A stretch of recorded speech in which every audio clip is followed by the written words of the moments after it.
Hello, Ms. Sills. This is my reflection speech. This is my audience. Today I'll be talking about how I benefited from this class, where I'll go from here, and my future plans in this class. So first of all, getting straight into it, I'm going to talk about the growth that I've made throughout this class. So I've benefited in many different ways from this class, not just being able to speak, but also on a confidence level.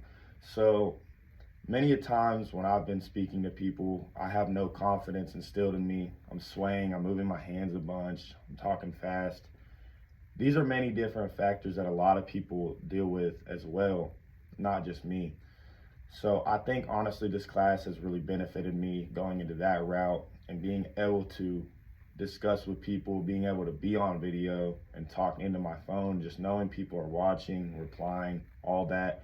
It kind of takes away the nervousness that you may have, that you may struggle with, everything. And I think this class has benefited me very well, and many others very well. Could probably say the same thing.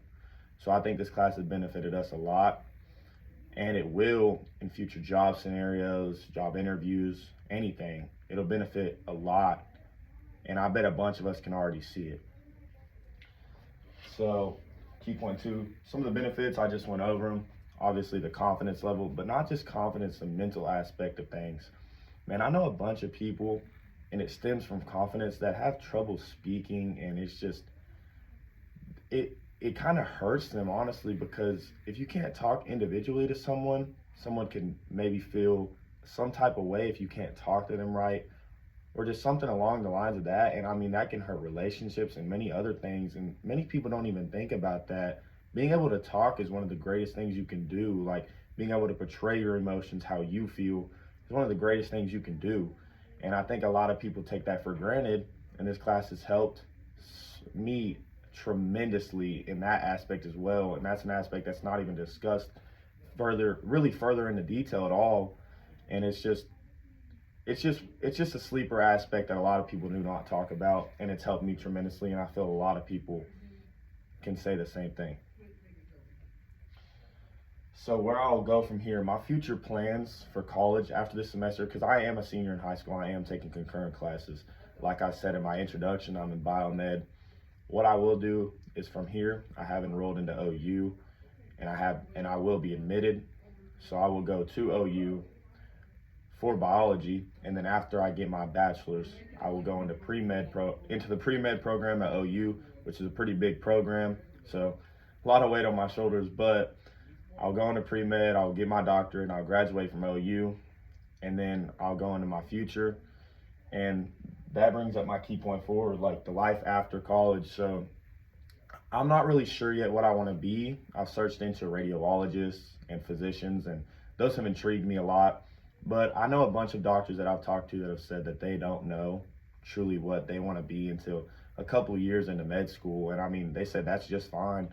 Everybody comes in here for a purpose, to help and serve other people, and just go into hospitals and be able to help people. And that's what stemmed like medical school for me, is being able to help people, because I've seen many a times where people couldn't get the help they needed, and I know personally that that can really affect somebody, and that's always been intriguing, and that's always been a great factor to me, just going in there, being able to help people become the best that they can be and get unsick.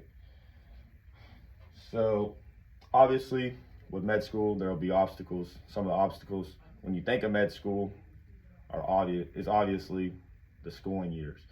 So med school, it's not an easy process. You don't just go in there and they hand you the doctorate.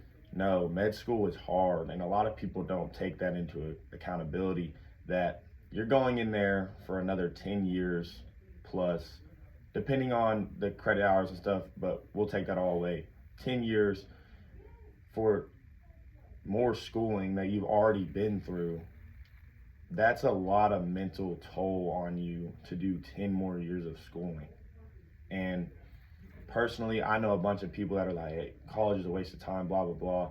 I don't believe that at all. I think if you go to college with a plan, you have a set out, determined plan, and you go in there trying to do what you want to do, I think you will get it done, and you'll be able to get where you want to be. And where I want to be is in med school, and I want to graduate. So some of the obstacles I may face are the mental toll from homework, the countless sleepless nights, all that. But that's something I want to do and something that it's intriguing to me. So I'll overcome these obstacles. And that pretty much wraps up my visual aid. But I wanted to say a few things just from how I felt. Honestly, I wanted to thank all y'all for being in this class with me. I wanted to say that I'm hoping your confidence went up. I'm hoping you being able to speak has been tremendously lifted from this class, because I know it has been for me. And if you compared my first speech to this speech, I feel like it would be a lot different. You'd see a lot more nervousness in the first speech compared to as to now. And I just want to say thank you to Ms. Seals for being a great instructor, being caring, being compassionate, everything. You've been a great instructor. You've helped me when I needed help, and you've done everything I needed for this class. Thank you.